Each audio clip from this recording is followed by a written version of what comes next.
Mega young hero Sai Dharam Tej నిన్న రాత్రి జరిగిన విన్నర్ సక్సెస్ మీట్లో మాట్లాడుతూ తనకు గతంలో పవన్ ఇచ్చిన సలహాను బయటపెట్టి పవన్ అభిమానులకు మరింత చేరువ కావడానికి ప్రయత్నించాడు.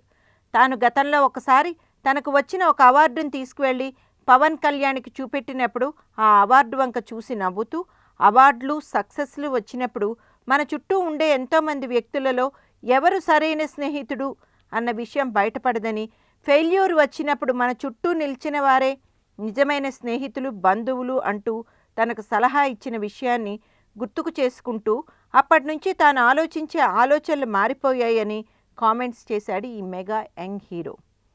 దీంతో తనకు గెలుపు ఓటమి సమానంగా మారిపోయాయని అంటూ, కేవలం తాను నటించే సినిమాల గురించి కష్టపడే విషయం గురించి మాత్రమే ఆలోచిస్తాను అంటూ తాను గెలుపు ఓటమిలకు అతీతం అన్న సంకేతాలు ఇచ్చాడు. ఇదే సందర్భంలో ఈ సినిమాలో హీరోయిన్గా నటించిన రకుల్ గురించి మాట్లాడుతూ, తాను ఇంకా ఎంత కష్టపడాలో రకుల్ ప్రీతిని చూసి నేర్చుకుంటున్నాను అంటూ రకుల్ను ఆకాశానికి ఎత్తేశాడు.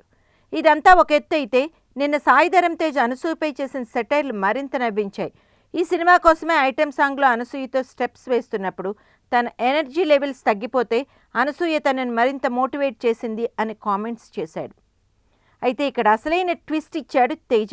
ఈ ఐటెం సాంగ్ షూట్ చేస్తున్నప్పుడు అనసూయ తననే కాకుండా ఈ సినిమాకు ఫోటోగ్రఫీ అందించిన చోటాకే నాయుడును కూడా మోటివేట్ చేసింది అని సాయి ధరమ్ తేజ్ కామెంట్ చేసినప్పుడు అనసూయ సిగ్గుపడుతూ మెలికలు తిరిగిపోవడం గమనించిన చాలామంది సాయి ధరమ్ తేజ్ అనసూయను పొగుడుతున్నాడా, సెటైర్లు వేస్తున్నాడా అన్న కామెంట్స్ చేసుకోవడం వినిపించింది.